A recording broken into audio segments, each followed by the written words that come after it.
Lately, I've noticed my life has become suspiciously smooth. When I get up in the morning, the toothpaste is already squeezed onto my brush. I stood frozen at the sink, staring at that toothbrush in deep thought. I'm a man living alone. That toothpaste couldn't have grown legs and walked out by itself. So I had reason to suspect. The toothpaste had come to life. I started noticing the details. The slippers by the entryway were always lined up neatly. Even the trash bag was fitted perfectly in the bin. Its corners were folded into little tabs. The clothes in my closet were arranged by color, from light to dark. Even the hangers all faced the same way. Normally, I kick off my shoes the second I came home, sending each one flying in a different direction. I just threw trash bags into the bin, all bunched up, with the opening hanging outside. As for my closet, forget it. I don't deserve a closet. Mine is just a giant communal bed for clothes. So, I called the police. After the officer heard my statement, he was silent for 3 seconds. You're saying someone broke into your home to squeeze your toothpaste, change your trash bag, and organize your closet. Nothing was stolen? No. No signs of forced entry? No. Could it possibly be some kind of housework fairy? I said nothing. The officer left. The way he looked at me before leaving was like I was some lonely loser desperate for attention. I sat on the couch, facing the empty living room. In the corner of the television stand, a little red light blinked. I thought it was the router's indicator light, so I paid it no mind. That night, I couldn't sleep. At 2:20 in the morning, the lock made the faintest sound. It was not someone picking the lock. It was the sound of a key opening it. I kept my eyes barely open. The door opened a crack, and a shadow slipped inside. She was thin and short, moving as quietly as a cat. She came to my bed and leaned down. I caught the scent of laundry detergent, the same lavender scent I used. She pulled my blanket higher. Then she crouched down and took an insulated lunchbox from behind her back. She gently placed it by my bed. When she was done, she left. The lock clicked softly again. I snapped my eyes open. The lunchbox held a bowl of pork and century egg congee, still steaming. A fried egg rested on top, cut in half and arranged into a heart. A pair of chopsticks lay beside it. There was a sticky note on them. Careful, it's hot. In the dark, I finished the whole bowl. It really was hot, but for some reason, my eyes burned too. The next day, remembering those obsessive lover stories I'd read, I took the day off. At home, I began a thorough search, from under the bed to the bathroom, from the couch to the entryway. In the end, I knelt in the middle of the living room, holding 13 devices with blinking red lights. Seriously, lady, are you spying on me or installing a smart home? With coverage like this, even a smart home expert would call you master. I held that pile of cameras and sat on the couch for a long time. What would a normal person feel? Fear, anger, disgust, then call the police? I felt all those things for about 3 seconds. When the 3rd second ended, questions popped into my head. When did she install the one under my bed? I changed the sheets last week. How did I miss it? Does this camera have good resolution? Can it capture my devastating good looks? Does she watch me stay up late drawing every night? Does she watch me pick at my feet too? She's watched me this long and still hasn't run away. Is her eyesight that bad? I put all the cameras on the coffee table, opened the fridge, and bent down for a bottle of cola. I twisted off the cap and took a swig. After thinking it over, I decided to let it go. She wasn't disgusted by me. So what was I complaining about? I sat down and thought hard. When had this actually started? 3 months ago, or 4? Back then, overtime had pushed me to the breaking point. After living on instant noodles for a week, I ended up in the emergency room. After I got back from the hospital, I gradually noticed takeout containers never piled up overnight anymore. Food containers began appearing in my fridge. Sticky notes were attached to the lids. The handwriting was tiny and round, neat like a schoolchild's homework. Monday, stir-fried pork with garlic shoots. Tuesday, scrambled eggs with tomatoes. Wednesday, braised pork ribs. Thursday, sweet and sour pork tenderloin. Friday, cola braised chicken wings. You have too much cola in your fridge. Use some of it up. I honestly thought my mom had come over. I even called her, asking if she'd secretly come cook for me. My mom was silent for 3 seconds before saying, "Son, the train ride takes 7 hours. That wouldn't even cover the gas." What are you dreaming about? She had a point. Back then, I told myself, it was like how a sock always goes missing, or how earphones in a bag always tangle themselves. Now I knew it wasn't some mystery of the universe. It was a pervert who could cook and fold clothes. But I didn't run. I had 3 reasons. First, I'd paid 6 months of rent. The lease stated clearly that breaking it would cost me 12,000 yuan. I only had 13,600 yuan in my account. If I fled, I'd be sleeping under an overpass. Second, moving was too much trouble. I'm socially anxious. Just thinking about it exhausted me. Third, fine. This one's a little embarrassing. Her cooking was really good. I lay on the couch, staring blankly at the ceiling. The little red light on the ceiling camera kept blinking. I raised my phone, opened my notes app, and typed a line. Then I shoved the screen in front of the camera. Lady, can you add an egg to the congee next time? The red light blinked twice. then went still. I waited 3 minutes. My phone lit up. It was a friend request on WeChat. The profile picture was the default gray silhouette. The verification message had one word, okay. I accepted it. Just like that, we became WeChat contacts. Her name was Shen. Her profile picture was blank. Her moments page was blank too. So, was her status line. But our chat window was full. Breakfast is in the microwave. Heat it for 1 minute. Lunch is on the second shelf of the fridge. Dinner is on the way.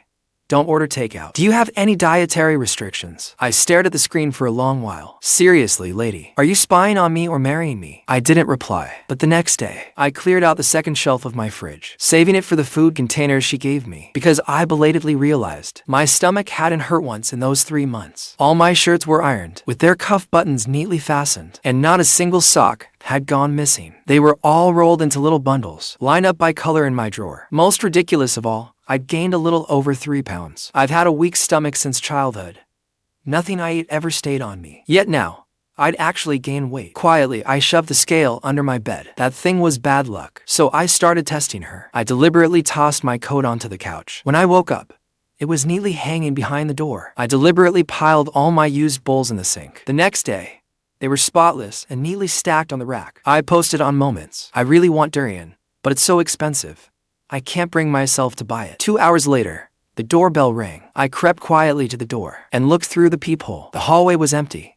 There was no one there, but an insulated bag sat on the floor. I opened it. Inside was a whole month-long durian. Its flesh was neatly arranged in a food container. A sticky note on the container read, "It's chilled. Don't eat it all at once, or you'll get diarrhea." Holding that container of durian, I stood frozen in the entryway for a long time. What exactly do you want from me? That I never make my bed? That I leave my instant noodle broth sitting around? That I wait a week before washing my socks? Or do I just look like your personal charity case? After that, we started talking. Why do you take such care of me? You comforted me and told me not to cry. You handed me an umbrella, wiped my tears, and said I could tell you anything that hurt. You said you'd listen seriously for as long as I needed. You're the girl who was crying in the park that rainy day. Yes, just because of that. You took care of me like this for months. You like me. I love you. I fell silent and turned my phone face down on the table. I covered my face with both hands. Don't take it seriously.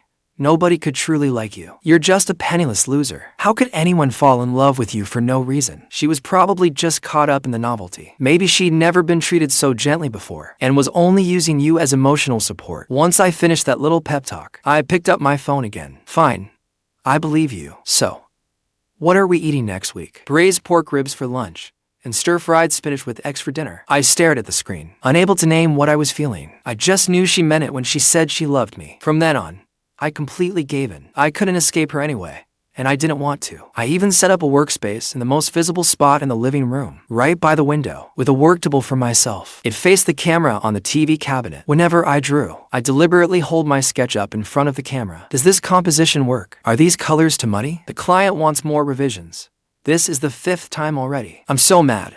I could kill someone. The camera's red light merely blinked quietly, but my WeChat would light up. The composition works. Leave a little more empty space on the left. Lower the background saturation a little more. The colors aren't muddy. Your client is blind. He doesn't understand light and shadow at all. You can't kill him. I'll insult him for you. Then, 10 minutes later, I received an image in a private message on Weibo. It came from a blank burner account. It contained 9 long images, refuting the client's revision request point by point. The logic was clear and the evidence thorough. She cared more than I did, and I was the one involved. I sent Shen Buyu a screenshot. Was this you? MMHM. Aren't you busy spying on me? When did you find time to study art? While you were asleep. How long do I sleep every day? Recently, while rushing deadlines, you averaged 6 hours and 47 minutes. Last month, 7 hours and 12 minutes. The month before that, exactly 8 hours. All right. Can you save some time for yourself? You're my compass. I put my phone down. My face felt a little hot. The heat had to be turned up to high. It was already April. Why hadn't building management turned off the heating? One day, I finally couldn't help asking her, "What do you even like about me?" She took a long time to reply. You were alone. So was I. My grandfather died that day. He raised me all by himself. That day, you told me that if I wanted, I could lean on your shoulder. I looked at those few words. For a long time, I was deeply moved, and I think I began to understand her feelings. Night had fallen outside the window. My phone screen lit up, dimmed, then lit up again. What about now? Are you still alone? No, I have you now. Then do you think I'm alone now? Am I? I was before, but I'm not now. Why? Because you have me too. I stared at the screen and suddenly my nose stung. In more than 20 years of living, this was the first time someone had so naturally made herself part of my life. She didn't first ask whether I needed her. She didn't cautiously take one step closer, then half a step back. She simply walked right in, hung up her coat, cooked my meals, and restocked the cola in my fridge. Then she told me, "You don't have to do anything. You only have to live well." That night, I couldn't sleep again. Not because I was scared, but because I missed her. I missed someone whose face I'd barely seen clearly. I pulled out my phone and opened her Moments page. It was still empty, but her profile picture had changed. It was no longer that gray silhouette. It was now a photo. In the corner by a convenience store shelf, someone in a gray hoodie crouched on the floor, pouring cat food into a bowl. The light was dim. Only a side profile was visible, but I knew who it was. It was me. I stared at that profile picture for a long time, then saved it. I named it Shen Buyu's photo. I started observing her in return. I noticed she had a habit. Whenever she sent a recipe or reminded me to eat, it was always exactly on the hour. Noon, 7 in the morning, 6 in the evening, like a preset alarm. "What do you do for work?" "I'm a programmer." "Oh. That explains it." "Explains what?" "Why you're so skilled at installing cameras." I taught myself that. "For how long?" "Since the day you moved in." "I moved in a year ago." MMHM. "So, you learn while experimenting in my home?" MMHM. I should have been angry, but for some reason, I laughed. "You learn pretty fast, then." "Thank you, teacher." "You're welcome, Engineer Shen." "You did that on purpose?" "I did. But seriously, you're a perfectly respectable programmer. Instead of figuring out how to hack a bank system, you came to figure out how to break into my home. Isn't that a waste of your talent? Bank systems aren't as pretty as you." "Fine, you win." One day, I did something major. I opened her profile and tapped send location. I chose the coffee shop by our apartment complex entrance, then sent her a message. "Are you free at 3 on Saturday afternoon?" After a long while, she replied, "Yes." "All right. I'll buy you coffee." "You don't have to buy it. Then we'll split it." "No need for that either." "Then, what do you want?" She didn't say anything. A minute passed. "I want to see you. You see me every day, but you've never seen me." I stared at those words, unable to name what I felt. In all my life, it was the first time someone had treated me with such sincerity. "What happens after we meet? What do you want to do?" "I don't know." "You don't know, and you're still coming, because you asked me to." I stared at the screen silently for a while, then replied, "Fine. I'll plan it." The person who watched me for a year sat before me for the first time. So nervous she put the straw in backward. When I reached the cafe, Shen Buyu's had waited half an hour. She wore a light gray coat, her hair neatly tied back. She looked nothing like the person in the footage who slipped into my home at 2 in the morning to tuck in my blanket. A brown paper bag sat on the table. The moment I sat down, she reflexively pushed a cup of room temperature lemon water toward me. "You don't like coffee to hot. Coffee on an empty stomach gives you a stomachache." So she stopped herself midway. She learned all that from watching me. "I'm sorry. I shouldn't have assumed I had the right to know." I looked at the cup, then took a sip anyway. "You can remember what you know, but don't use what you secretly saw to decide for me. Next time, ask what I want to drink first." She immediately took out her phone, like noting a work requirement, and typed a line. I didn't stop him. At least this time. She remembered it was a rule I'd told her face to face. Only then did she push the bag over. Inside was a key, 13 memory cards, and a sheet listing every camera location. 3 in the living room, 2 in the bedroom, 1 in the kitchen. The rest were by the entryway, balcony, and worktable. It was more detailed than my lease. "Everything is here. I never shared the recordings. If you call the police, I'll go with you." I didn't answer right away. I only picked up the key. "You copied this one?" She nodded. "When did you copy it?" "Not long after you moved in." No wonder the police found no problem with my lock. She never picked the lock. She simply came in with a key. I put the key back in the bag and asked why she'd singled me out. Shen Buyu was silent for a few seconds, then mentioned the storm a year ago. That day, she just handled her maternal grandfather's funeral. She sat alone in a park for a long time. Her parents each had their own families. When she called them, all she got was, "Try not to dwell on it." I happened to pass by and pushed an umbrella and tissues into her hands. "I don't need them. Take them anyway. The rain won't stop just because you're too stubborn to accept help." I'd long forgotten saying that, but she'd remembered it ever since. Later, I moved into the building across from hers. She recognized me through the window. At first, she only looked occasionally. Then she saw me come home late from work, too tired even to heat a meal. Little by little, she worked her way into my life. The toothpaste, slippers, trash bags, and lunchboxes on the second fridge shelf, and the 6 bottles of cola that never ran out. They were all traces she'd left behind. After hearing her out, I tapped the paper back. Caring for me is one thing. Copying my key and installing cameras is another. Her fingers tightened. I know. Don't enter without my permission again. Don't install hidden devices again. Delete the old footage in front of me. And don't decide for me in the name of what's best for me. Shen looked up at me, as if she hadn't expected that. You're not sending me away. I'm just lazy. Not without boundaries. I turned the fruit tea around so the straw faced the right way. If you want to stay, do it like a normal person. She unlocked her phone and handed it over with several surveillance apps open. You can have the accounts, cloud storage, and device permissions. I didn't send the footage to anyone. No one else knows. If you don't believe me,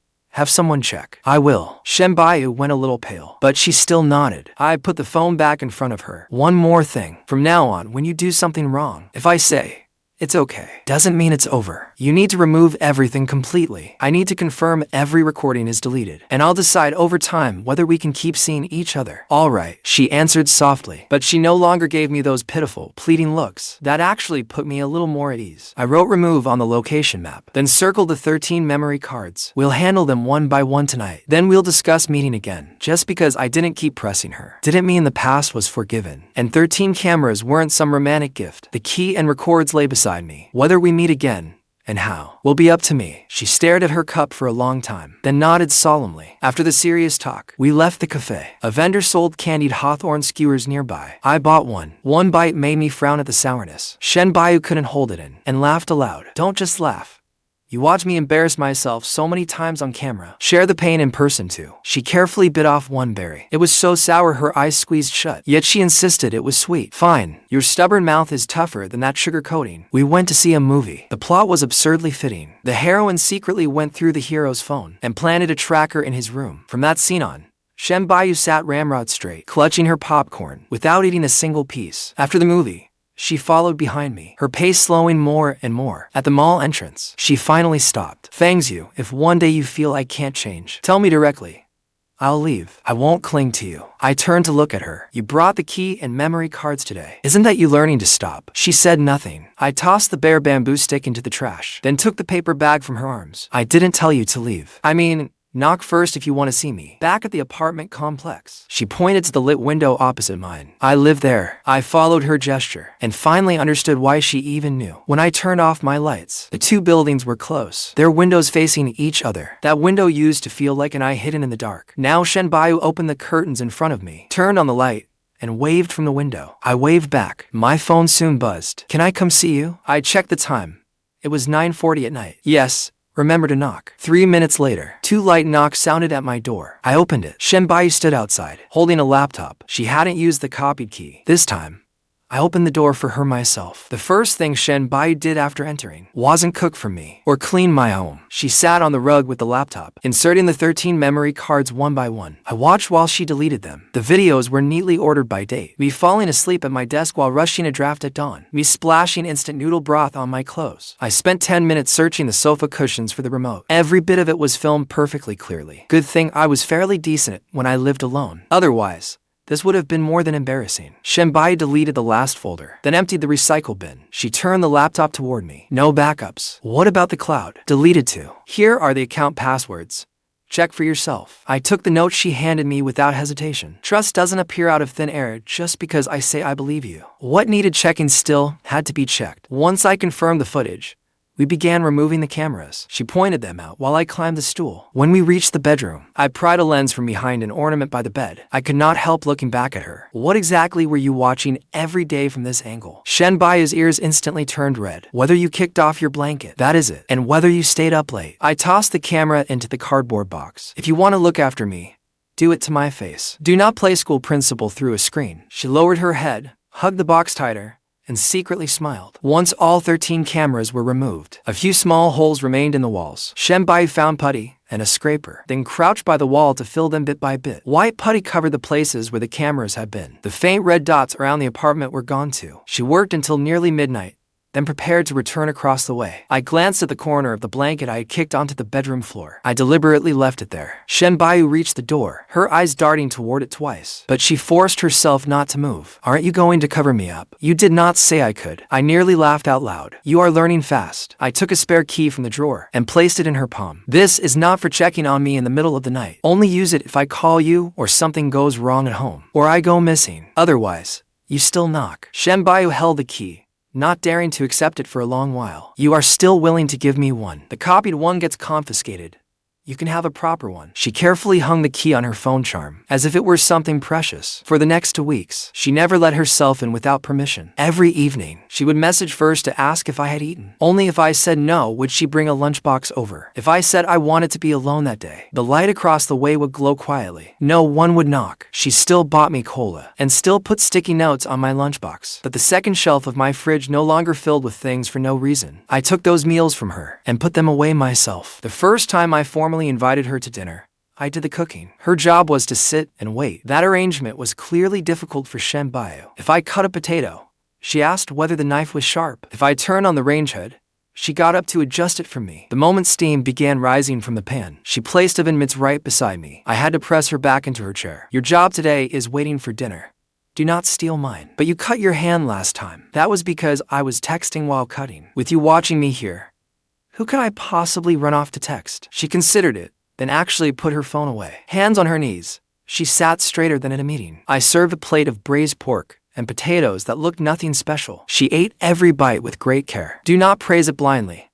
Tell me if it is too salty. A little. That's more like it. A healthy relationship cannot be nothing but praise. The next time I made it, I used 1 less spoonful of salt. Afterward, she finally pushed her empty bowl forward and asked outright, "Can I come over tomorrow?" She did not need to guess through cameras or sneak in while I slept. An answer she could get with one question was not so hard after all. One day, my company changed a project at the last minute. I worked at my desk until 1 in the morning. No matter how I looked at the character I had redrawn, it felt wrong. I took a picture and sent it to Shen Buyu. "Professor Shen, give me a remote diagnosis." She answered the video call quickly. She sat by the window across from mine, studying it seriously for minutes. The shoulders are too rigid, and the hands are clenched tightly. This character says she does not care, but her body is always guarded against others. You have not drawn that. I made a few changes, as she said, and the character immediately felt right. You have got skills. Then do I get a reward? I will buy you soy milk tomorrow morning. She smiled wider than if she had been paid. After that, our computer screens were the only monitors we ever turned on. Both of us decided whether the cameras were on. Either person could end it by simply hanging up. A month later, a pipe leaked in Shen Buyu's apartment. Her landlord said repairs would take at least 2 weeks. She stood at my door, with only a suitcase beside her. She did not even dare take out her spare key. "Can I stay here a few days? If it is inconvenient, I will stay at a hotel." I stepped aside from the doorway. "Come in. The guest room is only collecting dust." Shen Buyu dragged her suitcase inside. First, she put her toiletries in the bathroom. She used only a tiny corner of the sink counter. All her skincare products were packed into one bag, and she never fully unpacked her suitcase. After watching this for 2 days, I cleared out half the closet for her. I also emptied the drawer on the right side of the desk. "Take your things out. Aren't you tired of digging through that suitcase every day? Aren't you tired? I am afraid if I put out too much, you will find it annoying." What is annoying is you leaving your coat over a chair. An empty closet is meant for clothes. She crouched beside her suitcase and took out the outfits first, then looked up for reassurance again. I simply handed her some hangers. That night, for the first time, the closet held half dark clothes and half light ones. Her laptop sat on the right side of the desk, and my drawing tablet rested on the left. Between them sat a small glass jar holding candied hawthorn skewer sticks. The next day, we each got to work. Neither of us touched the other's half of the desk. The little glass jar between us never moved either. The next morning, when I got up to brush my teeth, there was a blue toothbrush in the cup. She was frying eggs in the kitchen. Hearing me, she leaned out and asked, "Is it okay if I put it there?" "You've already put it there." "What? Should I charge you rent for your toothbrush?" Only then did she turn back, relieved. The repairs were finished after 2 weeks, but she did not hurry to move out. I did not urge her either. Over dinner one night, I slid a newly printed cohabitation agreement toward her. No checking phones. No entering each other's rooms without permission. No making decisions for each other. Ask directly if something comes up. The final rule was that the second shelf of the fridge was hers. The first shelf was mine. Whoever finished the cola replaced it. After reading it, Buyu pointed to the title. A guest stay agreement. I crossed out the words guest stay with my pen. Then I changed it to cohabitation agreement. The apartment is not big, but it is perfect for 2. She stared at those 2 words for a long time, then lowered her head and signed her name. That night, the keys hung by the front door. Neither of us had to wait outside anymore. On Shen Buyu's 3rd day living with me, I realized I was being spoiled rotten. Someone made breakfast and ironed my shirts. Even the messy pile of paintbrushes on my work table had been arranged by color. I leaned against the doorway and watched for a while, then decided to save myself before it was too late. "You do not have to do all of this from now on." The hanger in Buyu's hand stopped, Am I not doing a good job? You are doing a good job. If you keep this up, I will have to ask you where the trash can is. I took the hanger from her, then put a chore chart on the kitchen door. On Mondays, Wednesdays, and Fridays, she cooks. On Tuesdays, Thursdays, and Saturdays, I do the dishes. On Sundays, neither of us lifts a finger. We order takeout. Shen stared at the chart, studying it like a project specification. What about your toothpaste? What about the blanket? Whoever goes to bed first covers themselves. She looked a little disappointed. I tapped the last line of the chart. If you want to take care of me, ask first. If you want me to take care of you, say so. Only then did Shen nod. She added a line beside it. Temporary help may be requested. Her programmer habits had finally come in handy. Not long after the chore chart went up, we faced a real test. That day, I had to stay late revising drafts with the client. And of course, my phone died. It was nearly 11 when I got back to our complex. When the elevator doors opened, I saw Shen sitting outside our door. A power bank lay by her feet, and she clutched the spare key tightly. She had called me more than 20 times, but she had not opened the door once. The moment she saw me, she sprang to her feet. Your phone was off, and Sister Wang did not know where you were. I was afraid something had happened to you inside, but I was also afraid I just could not control myself. I looked at the untouched lock. Why did you not go in? Like we agreed. You were only late coming home. It had not reached the point where you were missing and needed saving. She said it clearly, but her palms were slick with sweat. The teeth of the key had pressed a red mark into her skin. I did not praise her for being sensible, nor did I tell her to let herself in whenever she wanted. First, I showed her the client's message about the last-minute overtime. Then we set each other as emergency contacts on our phones. If I have not replied after 10, call Sister Wang first. Confirm I am not at the office, then contact building management. If you truly think something happened to me at home, unlock the door. Shen repeated those 3 steps, then hung the key back by the door. The next day, a small whiteboard appeared by the door. What time we got off work, whether we had last-minute dinner plans, and who was buying groceries. We wrote it all on the board. It was not about reporting our whereabouts. It was simply housemates leaving each other a note. I bought the power banks too, keeping one in my bag and one at home. That whiteboard was more useful than 13 cameras. Whenever she felt anxious, she could look up and see the words I had left. And if she still could not reach me, the board said who to contact. She did not have to sit before a door and let her thoughts run wild. After we moved in together, she became much busier than before. Once, when a project went live, she barely left her laptop for 3 days straight. Even with food beside her, she forgot to eat. I took away her cold meal and cooked her a fresh bowl of noodles. Shen took off her glasses and stared at me blankly. You do not have to worry about me. Does that sound familiar? I put the chopsticks in her hand. Rain will not stop just because you refuse to admit you need help. And your stomach will not fill itself because you work overtime. Eat first. She lowered her head and took to bites, tears nearly falling into the bowl. I quickly slid some tissues over. Do not add extra seasoning. I already put in enough salt. That made her laugh. She wiped her eyes as she finished every last bite. At work on Monday, Sister Wang stared at me for a long time. Fang, something is different about you lately. Your clothes are not wrinkled anymore, and you have stopped eating convenience store rice balls for lunch. Zhu, are you seeing someone? I put the lunchbox Shen had packed on my desk. A sticky note on the lid read, the chicken wings are yours. You have to eat the broccoli too. The evidence was too conclusive to deny. Yeah, I am seeing someone. The office fell silent for 2 seconds, then everyone crowded around. I only protected my lunchbox and explained nothing else. That night, I told Shen about it when I got home. She held the spatula, not stirring the food in the pan for a long moment. You told your co-workers? What else was I supposed to do? Say some house fairy delivered my lunch. Aren't you afraid they will think I am strange? They only know I have a girlfriend. They do not know you installed 13 cameras in my home. The smile had barely appeared on her face before the last part made it vanish. I turned off the stove and transferred the nearly burnt food onto a plate. The past will not be treated as though it never happened. You removed the equipment and handed over the keys. You are also changing,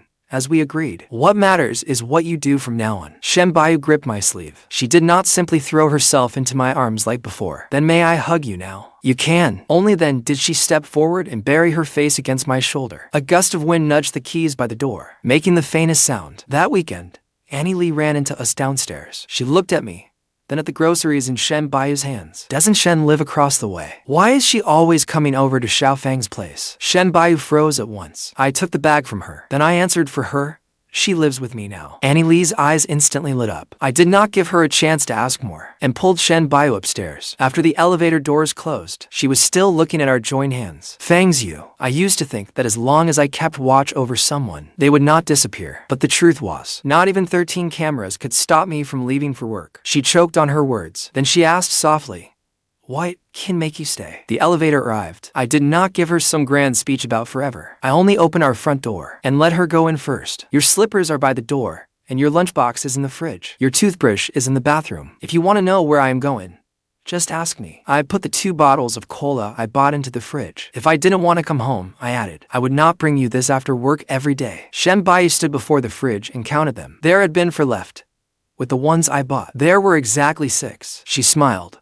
Still 6 bottles. Then let's keep this relationship steady too. The cola supply is stable. That night, she put the spare key away in a drawer, not because she had no way out anymore, but because this door was one she could finally open without hiding. Before bed, I went to the bathroom to wash up and found toothpaste already squeezed onto my toothbrush. Shen Buyu stood in the doorway, looking a little guilty. I asked you.